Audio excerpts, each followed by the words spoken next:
इस्लामाबाद में डी चौक ऑपरेशन को 24 घंटे गुजरने के बाद सूरत हाल क्या है, कौन क्या कह रहा है, तमाम मौकिफ आपके सामने रखते हैं। पहले देखिए कि इंटरनेशनल मीडिया आप क्या बात कर रहा है। हमारा तो लोकल मीडिया उस तरह से बात नहीं करेगा और ना हकायक बताएगा। अब देखिए ये गार्डियन है, द गार्डियन बरतानिया का सबसे नंबर तरीन जो अखबार है उसमें ये शामिल है। द गार्डियन लिखता है कि एक डॉक्टर ने बताया अमवात को छुपाने की कोशिश की गई, तमाम जाँ बहक जख्मी अफराद का रिकॉर्ड हुकाम ने जब्त कर लिया, हमें बात करने की इजाजत नहीं, आला हुकूमती अफसरान अस्पताल का दौरा कर रहे हैं ताकि रिकॉर्ड छुपाया जा सके। ये गार्डियन में लिखा है the doctor who requested anonymity for his safety said there had been an attempt to cover up any fatalities. All records of dead and injured have been confiscated by authorities. We are not allowed to talk. तो ये जनाब आया guardian में सारा मामला। बरतानवी अखबार guardian के मुताबिक इस्लामाबाद के अस्पतालों में कल लाए गए जख्मी और डेड बॉडीज की तफसीलात का रिकॉर्ड कब्जे में ले लिया गया है। ये बात सामने आ गई। फिर आप देखिए मतीउल्लाह जान साहब कहते हैं वज़ीर आज़म के कोऑर्डिनेटर बराए सेहत के मुताबिक पिम्स अस्पताल में लाए गए हलाक शुदगान के बारे में कोई बात नहीं हुई। इस हवाले से कुछ पता ही नहीं। वज़ीर आज़म के कोऑर्डिनेटर बराए सेहत मलिक मुख्तार अहमद पिम्स अस्पताल के सरबराह प्रोफेसर राना इमरान सिकंदर से बंद कमरे के इजलास के बाद कमरा अदालत से निकलते हुए एमजे टीवी के साथ उनकी गुफ्तगू, ये उन्होंने वीडियो भी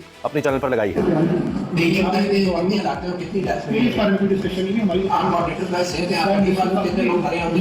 कोऑर्डिनेटर बराए सेहत की कोई बात ही नहीं हुई हलाकतों पर और इस सारे मामले पर। आप सोचिए कि ये हुकूमत की सीरियसनेस है या ये हुकूमत की प्रायोरिटीज हैं, उनके लिए ये कोई मसला ही नहीं है, उस पर कोई बात ही नहीं, कहते ही नहीं हुई। हामिद मीर साहब क्या कह रहे हैं जरा वो भी सुन लीजिए, क्योंकि इन्होंने इंटरव्यू दिया है वॉइस ऑफ अमेरिका को और उसमें इन्होंने बड़ा तहलका केस बयान दिया। उन्होंने कहा जी मैंने खुद फायरिंग होती देखी है आई है वहां पे और उसने आगे फायरिंग भी किया। तो ये जो अगर क्रैक डाउन तो वो तो चले पीछे, फिर बाद में कोई और फोर्स आई है वहां पे और उसने आगे फायरिंग भी किया। तो ये जो अगर क्रैक डाउन हुआ है, सीधी गोलियां चलाई गई हैं जो कि चलाई गई हैं और मेरे सामने चलाई गई हैं और मैंने लोगों को देखा है जख्मी भी हुए, तो अफसोसनाक बात है। मैंने गोलियां चलती देखी हैं, चलाई गई हैं, मेरे सामने चलाई गई हैं और लोग जख्मी भी हुए हैं। तो ये देखिए अब बड़ी बहादुरी है कि ये लोग सामने आ रहे हैं और ये बात कर रहे हैं। अच्छा अब हालात किस तरफ जाएंगे? मौलाना फजल रहमान साहब अजीबोगरीब स्टेटमेंट्स दे रहे हैं, कहते हैं तहरीक इंसाफ राब्ते में रहे तो उनके लिए किरदार अदा कर सकता हूं।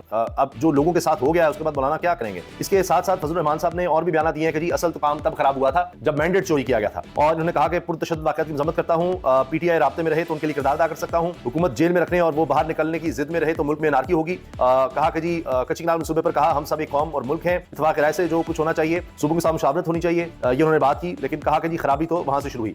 वज़ीर आज़म का मौक़िफ़ है कि आर्मी चीफ ने इस्लामाबाद में लश्कर से निपटने के लिए भरपूर ताउन फराहम किया, ये फसादी मुल्क दुश्मन है जिन्हें अब मौका नहीं दिया जाएगा, वज़ीर आज़म ने कहा है। और इसके हवाले से वीडियो भी मैं आपको दिखाऊंगा जो कि मेरे पास है कि ये भी बहुत शहबाज शरीफ साहब की जो बात है इसको लोग कोट कर रहे हैं। उन्होंने इस्लामाबाद के ऊपर जो लश्कर कशी थी ये भी और माजी में भी और इस बार खास तौर पर उन्होंने पूरा ताउन किया, पूरी मदद की और अल्लाह ताला के फजल करम से ये जो सरकशी थी, ये चढ़ाई थी अपने ही दारुल ख़िलाफ़त के खिलाफ, उसने उदम तोड़ दी खिलाफ को। अच्छा यानी मईशत का क्रेडिट भी आर्मी चीफ को देते हैं और इस सब सूरत हाल में भी वो क्रेडिट आर्मी चीफ को दे रहे हैं। अब असद तुर्क को सुनिए, ये भी सीनियर साफी हैं, ये कहते हैं कि ये भी अजीब बात है कि कुछ नहीं हुआ, कोई गमला नहीं टूटा, कोई एटीएम को निशाना नहीं बनाया, जो भी वज़ीर आज़म कह रहे हैं जी फसादी थे, ये थे, वो थे, लेकिन असद तुर्क कह रहे हैं कि कभी ऐसा नहीं देखा गया, किसी चीज को मेट्रो साथ की शीशे थे, किसी चीज को मुजाहिर ने कोई आंच तक नहीं आई। कह रहे 60-80 हजार लोग थे। 60 से 80 हजार इनका यहाँ पर था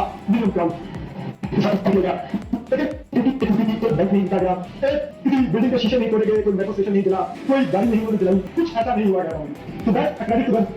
वरना मॉब जो है वो किसी की कहा सुनता है। दुनिया न्यूज पर उनके रिपोर्टर ने कहा कि उन्होंने भी फायरिंग देखी है। दूसरी तरफ से हवाई फायरिंग को या सीधी गोलियां मारी जा रही थी दोनों तरफ से। देखिए शादी साहब जो पीटीवी और जो अता तारण साहब की जानिब से फुटेजेस दिखाई जा रही है उसमें बकौल उनके ये पाकिस्तान तहरीक इंसाफ के कारकुनान है जिन्होंने फायरिंग की है, लेकिन दूसरी जानिब से भी फायरिंग हुई है। ये बिल्कुल नहीं कहा जा सकता कि यहाँ से फायरिंग नहीं की गई, रेंजर्स की जानिब से भी फायरिंग की गई, शदीद फायरिंग की आवाजें थी। अब ये दुनिया न्यूज पे सब कुछ जो चला है वो उस पर यानी उन्होंने सवाल भी पूछा कि आप क्या कह रहे हैं?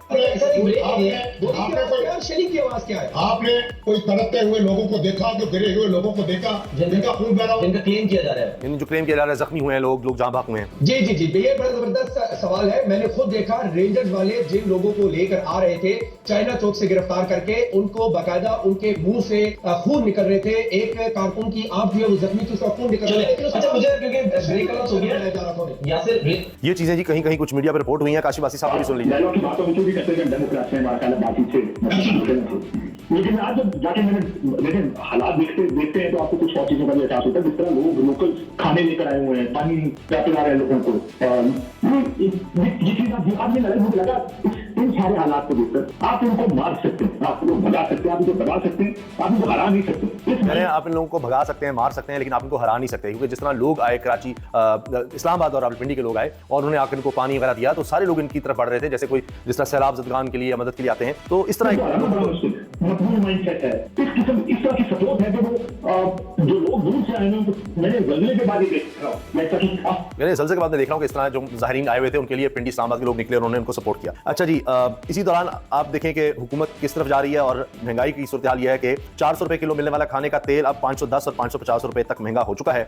सलमान राजा साहब कह रहे हैं हमारे 20 लोग शहीद हुए हैं, 8 के कवायद हमारे पास आ गए हैं। सलमान राजा ये कह रहे हैं, बड़ा एतराज हो रहा था जी कि लीडरशिप कहाँ है, क्यों ये बात नहीं करी। अब सलमान राजा साहब की स्टेटमेंट ये आई है, जबकि असद कैसर कह रहे हैं हमारे 430 कारकुनों की शहादत हुई है और 900 से ज्यादा कारकुनान जख्मी हुए हैं। ये जमील फारूकी ने ये बात शेयर की। एक हादसे की खबर है कि जो आईजी इस्लामाबाद हैं उनकी फैमिली को लाहौर ले जाने वाले स्क्वाड की गाड़ी को हादसा, टायर फट गया, एक पुलिस एहलकार दम तोड़ गया, 3 जख्मी हुए हैं और ये मौके पर ही ये जो पुलिस एहलकार था ये दम तोड़ गया वहीं पर जहां पर हादसा हुआ है और ये फैमिली के साथ स्क्वाड में थे आईजी इस्लामाबाद की, और ये एक हादसे की खबर बड़ी हाईलाइट हुई। अच्छा, दारुल हुकूमत पर हमला और फसादियों का खात्मा कर दिया, वज़ीर आज़म शहबाज शरीफ ने कहा है। मौलाना फजल रहमान ने इस्लामाबाद में पुरतशद्दुद वाक़यात की मजम्मत की है। 9 मई के 8 मुकदमात में इमरान खान की जमानत खारिज, अदालत ने फैसला महफूज किया था, वहां फैसला भी सुना दिया गया है। अच्छा, ये फुटेज भी बड़ी वायरल हो रही है कि बुशरा बीबी किस तरह से वहां से निकली हैं और एक गाड़ी से दूसरी गाड़ी में किस तरह सवार हुई, वो भी मैं आपको फुटेज दिखाता हूं कि इस्लामाबाद में किस तरह वो एक गाड़ी से दूसरी गाड़ी में जा रही हैं।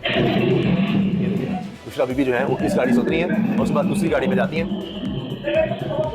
ये देखिए, इससे पहले खबरें आई थी कि जी उनको गिरफ्तार कर लिया गया, यानी गंडापुर को गिरफ्तार किया गया है, लेकिन ये वो फुटेज है जिसमें नजर आ रहा है और ये सरफराज ने शेयर किया है कि वहाँ वो एक गाड़ी से उतरती हैं, दूसरी गाड़ी में बैठती हैं, उसके बाद वो इस्लामाबाद से निकल गई, फिर पता चला कि वो खैबर पख्तूनख्वा में पहुंच चुकी हैं। अच्छा, इसके अलावा हामिद मीर साहब ने यह भी कहा कि 2 से 5 बजे तक खौफनाक दास्तान है वहाँ पर। जिस तरह फायरिंग हुई मैंने देखा, जिस तरह शेलिंग हुई मैंने देखा, आज तक मैंने ऐसा मंजर नहीं देखा था। चौक पे कब्जा कर लिया। उन्होंने कहा कि जब वो 2.5-3 लोग थे और लोग आए, अचानक रेंजर्स वाले जो है वो दोबारा कंटेनर्स के पीछे से पार्लियामेंट हाउस के सामने उन्होंने पुलिस ने संभाली है, आहिस्ता आहिस्ता आगे आए, दोबारा कंटेनर्स पे चढ़े हैं और उन्होंने पुश करने की कोशिश की है पीटीआई वालों को। उसमें 1.5-2 घंटा उनको लगा है और शाम तकरीबन 5 बजे तक उन्होंने सिर्फ डी चौक जो है वो उसको दोबारा अपने कंट्रोल में लिया। अब 5 बजे जब डी कंट्रोल पे लिया तो अब ये जो 2 बजे से लेकर और 5 बजे के दरमियान जो 2.5-3 घंटे थे, इस दौरान इतनी शदीद फायरिंग और इतनी शदीद आंसू गैस की शेलिंग हुई है कि मैंने इस्लामाबाद की तारीफ नहीं देखी और मुझे ऐसे लग रहा था कि मैं लेबनान में हूँ या फलस्तीन में हूँ या मैं अफगानिस्तान में घूम फिर रहा हूँ। इतनी फायरिंग इतनी कहते मैंने जिंदगी में कभी नहीं देखी, जो 2 बजे से लेकर 5:30 बजे के दरमियान हुई है। ये हामिद मीर साहब ने वॉइस ऑफ अमेरिका को इंटरव्यू दिया है, जिसका कुछ हिस्सा मैंने आपको सुनवाया है। अच्छा,